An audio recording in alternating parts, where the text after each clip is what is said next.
జనుల కంటే నిన్ను హెచ్చించును. నీవు నీ దేవుడైన యెహోవా మాట మరలా చెప్తున్నాడు, నీ దేవుని మాట యెహోవా మాట వినిన ఎడల ఈ దీవెనలన్నీ చూడండి, బ్లెస్సింగ్స్, ఈ దీవెనలన్నీ నీ మీదికి వచ్చి నీకే ప్రాప్తిస్తాయి.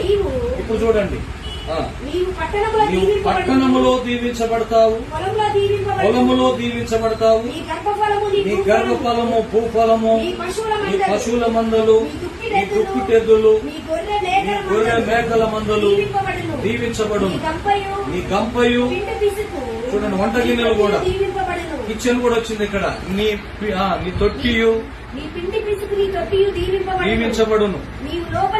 ఇప్పుడు చూడండి, జర్నీ, నువ్వు లోపలికి వచ్చినప్పుడు దీవించబడతావు, బయటికి వెళ్ళినప్పుడు దీవించబడదు. ఇప్పుడు వ్యతిరేకమైన విషపు చూపులు మన మీద ఉంటాయి కదా, దాని గురించి చెప్తున్నాడు.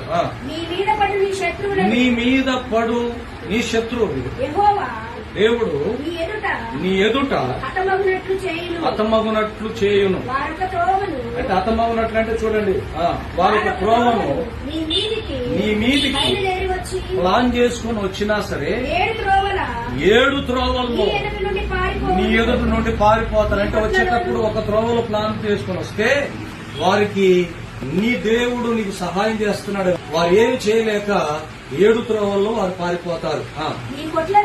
ఇది నీ కొట్లలోను చేయు ప్రయత్నములన్నిటిలోనూ నీకు దీవెన కలుగునట్లు దేవుడు ఆజ్ఞాపించును.